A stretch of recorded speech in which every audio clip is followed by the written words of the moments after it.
আমার ভাবি খুব সুন্দর এবং যুবতী ছিলেন।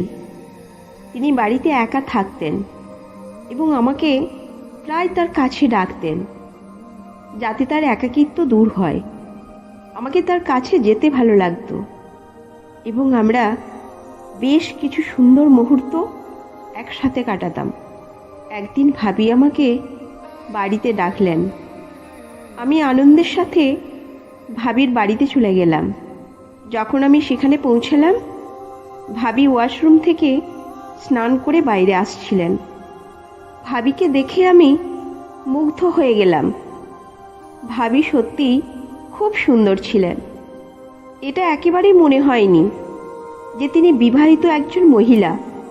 তখন আমি আমার ভাইয়া সোনুর বাড়িতে থাকছিলাম, কারণ আমার মামি আর পাপা শহরে যাচ্ছিলেন। আমার পাপা অনেক আপত্তি জানিয়েছিলেন যে আমি বড় হয়ে গেছি এবং নিজের যত্ন নিতে পারবো, কিন্তু ভাইয়া রাজি হয়ে গেলেন। ভাইয়া আমার ভাবিকে রাজি করালেন এবং আমার হৃদয়ের ইচ্ছা পূরণ হলো। আমার কাছে আমাদের পুরনো বাড়ির চাবি ছিল, যা খালি পড়েছিল, এবং আমি সেটি আমার উদ্দেশ্যে পূর্ণ ব্যবহার করতাম। ভাবির বিয়ে ভাইয়া সোনুর সাথে প্রায় 4 বছর আগে হয়েছিল। তখন আমি 14 বছর বয়সী ছিলাম। তখন ভাবিকে দেখে আমার ভালো লাগতো, কারণ তিনি শুধু সুন্দরই ছিলেন না, বরং নম্র স্বভাবের এবং পরিপূর্ণ শরীরের অধিকারিণী ছিলেন। ভাইয়া এবং ভাবির জুটি একে অপরকে সম্পূর্ণ করত। বিয়ের পর ভাবির শরীর আরও আকর্ষণীয় হয়ে উঠেছিল। সুন্দর তো তিনি আগের থেকেই ছিলেন, কিন্তু এখন তার প্রতিটি অংশ আকর্ষণীয় অনুভব হতো। একদিন ভাবি বাড়ির পরিষ্কার পরিচ্ছন্নতা করছিলেন এবং আমি টিভি দেখছিলাম। ভাবি আমাকে জিজ্ঞাসা করলেন, সোনু, তুমি কি আজকাল কলেজে যাচ্ছ না? আমি মনে মনে ভাবি বিরক্ত হয়ে বললাম, না ভাবি, সেমেস্টার শেষ হয়ে গেছে, তাই 1.5 মাসের ছুটি। ভাবি মাথা নেড়ে সম্মতি দিলেন এবং টেবিল মুছে দিতে শুরু করলেন। আমি বুঝতে পারছিলাম না কি করব এবং কি করব না। 2 দিন কেটে গেছে। আমি ভাবির বাড়িতে এসেছি। রাতের খাবারে ভাইয়া সোনু বললেন যে তাদের 20 দিনের জন্য শহরে যেতে হবে। যদি বেশি দিনের জন্য যেতে হতো তবে ভাবিকে সাথে নিয়ে যেতেন। সেই কারণে আমি ভাবির বাড়িতে রইলাম, আর ভাইয়া একা যাওয়া বেছে নিলেন। আমি ভাবির অভ্যাস এবং প্রতিদিনের কাজ ভালোভাবে পর্যবেক্ষণ করলাম।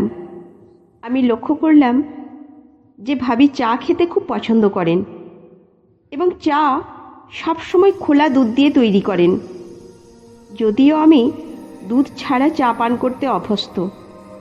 পরের দিন আমি গেম খেলছিলাম এবং হেডফোন লাগিয়েছিলাম।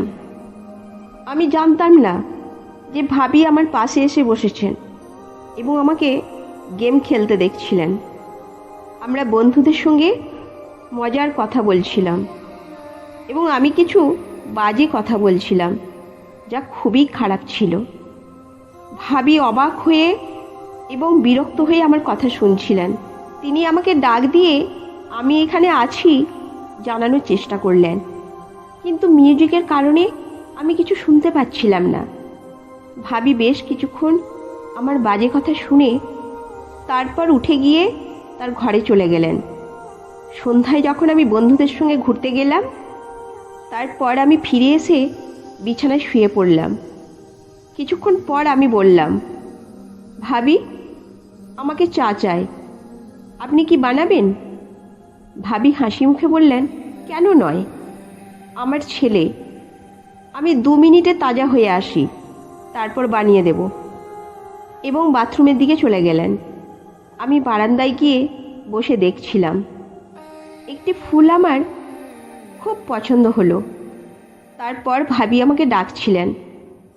আমি উত্তর দিলাম, বাইরে আছি, ভাবি হাতে চা নিয়ে বাইরে এলেন, যার মধ্যে 2টি কাপ চা ছিল। তিনি একটি কাপ আমাকে দিলেন এবং অন্যটি নিজে নিয়ে টেবিলে রাখলেন। আমি যে ফুলটি তুলেছিলাম সেটি ভাবির দিকে বাড়িয়ে দিলাম। ভাবি ফুলটি আমার হাত থেকে নিয়ে হাসলেন এবং বললেন, ধন্যবাদ আমার ছেলে। আমার সমস্ত আশা ভেঙে গেল। আমি ভাবির দিকে তাকিয়ে জিজ্ঞাসা করলাম, ভাবি, আপনি কি একঘেয়ে নন? সারাদিন বাড়িতে থেকে বিরক্ত লাগছে? বাইরে কোথাও ঘুরতে চলুন। ভাবি বললেন, না দেওর, আমি যখন যাই তোমার ভাইয়ার সাথে সব জায়গায় যাই, কিন্তু তাছাড়া কোথাও যাই না। আমি চুপচাপ চা পান করতে লাগলাম। রাতের খাবারের পরে আমি একটি মুভি চালালাম এবং বসে দেখতে লাগলাম। ভাবি আমার পাশে এসে বসে মুভি দেখতে লাগলেন। যখন ভাবি দেখলেন মুভিতে ঠিক সেই ধরনের বাজে জিনিস হচ্ছে, তারপর আমি দুপুরে গেম খেলছিলাম। তখন তিনি বললেন, আচ্ছা, সারা গালি এবং বাজে কথা তুমি এখান থেকে শিখেছো? এটা খুবই নোংরা ব্যাপার। তুমি খুবই খারাপ ভাষা ব্যবহার করো। আমি লজ্জায় ঘামতে লাগলাম। ভাবি বললেন, আমি তোমার মায়ের সাথে কথা বলবো, যাতে সে তোমার ওপর নজর রাখে। তুমি হাতছাড়া হয়ে যাচ্ছ। আমি তাকিয়ে বললাম, ভুল হয়ে গেছে, ক্ষমা করে দেবেন। কিন্তু কি করব? সব ছেলেরা এই ধরনের বাজে কথা বলে। আমাকে যখন প্রতিউত্তর দিতে হয় তখন এই ধরনের কথা মুখ দিয়ে বেরিয়ে যায়। ভাবি হাসলেন এবং বললেন, ভয় পেও না, কাউকে কিছু বলবো না। আমি জানি তোমরা ছেলেরা কী ধরনের কথা বলো। তখন ভাবি বললেন, আরেকটি মুভি চালাও। এটা কি লাগিয়ে রেখেছো? তখন আমি ভাবিকে জিজ্ঞাসা করলাম, কোন মুভি লাগাবো? তিনি বললেন, কোনো ভারতীয় মুভি লাগাও। আমি একটি ভারতীয় মুভি চালালাম। ভাবি মুভি দেখছিলেন এবং আমি চুপ করে তাকে দেখছিলাম। ভাবি এক পা তুলে অন্য পায়ের ওপর রেখেছিলেন এবং সোফায় ভর দিয়ে আরামে বসেছিলেন। তারপর আমি এক পা তুলে অন্য পায়ের ওপর রাখলাম। আমি অনুভব করলাম যে ভাবি সম্ভবত আমার এই কাজটি লক্ষ্য করছেন এবং তাদের মুখে হালকা হাসি চলে আসলো। আমি ভাবির মতো অন্য কোণায় বসেছিলাম। তারপর ভাবি হাসতে হাসতে বললেন, দেওর, তুমি কি আমার নকল করতে চাইছো? আমি ভাবির দিকে তাকিয়ে মাথা নেড়ে বললাম, না। তারপর ভাবি বললেন, মজা করছো? আমাকে বিরক্ত করতে চাও? আমি মজার সাথে বললাম, হ্যাঁ, একটু। তারপর হাসলেন। ভাবি বললেন, কেন? আমি ততক্ষণে বললাম, অনেক দিন হয়ে গেছে, অনেক টোকা খেয়েছি, কিন্তু কারো কাছ থেকে মার খাইনি। তুমি বিরক্ত হয়েছ, তাই আমি অনেক মজা পাচ্ছি। একা একা থাকার কারণে ভাবি বললেন, তোমাকে মার খেতে হবে। ভাবি আমাকে একজন সোহাগী সিসার ছেলে মানুষ ভাবছিলেন এবং এটি আমার পক্ষে সুবিধাজনক ছিল। এইভাবে ফালতু কথা বলতে বলতে ভাবি আমার সঙ্গে অনেক ফ্রি হয়ে গেলেন। রাত 11টার দিকে ভাবির ফোন এলো ভাইয়ার। তিনি উঠে গিয়ে তার ঘরের দিকে চলে গেলেন। আমি কিছুক্ষণ মুভি দেখলাম, তারপর টিভি বন্ধ করে আমার ঘরের দিকে যেতে লাগলাম। তখন আমি ভাবির ঘর থেকে তাদের কণ্ঠ শুনলাম, ওহো, তোমায় খুব মিস করছি, জানি না এই দিনগুলি কিভাবে যাবে। ভাবি সম্ভবত কিছু মর্মস্পর্শী কথা বলছিলেন, কিন্তু আমি বুঝতে পারছিলাম না। সকালবেলা আমি তাড়াতাড়ি উঠলাম এবং ফ্রেশ হয়ে রান্নাঘরে গেলাম। আমি ভাবিকে মিষ্টি মিষ্টি স্বাদের পরোটা বানাতে বলেছিলাম। আমি ভাবিকে দেখতে পেলাম যে তিনি শান্তভাবে কফি বানাচ্ছিলেন এবং একটি ছোট্ট টেবিল সেট করছিলেন। ভাবি আমাকে দেখতে পেয়ে হাসলেন এবং বললেন, তুমি আজকে কি করতে চাও? আমি বললাম, আমি ঘুমাতে চাই।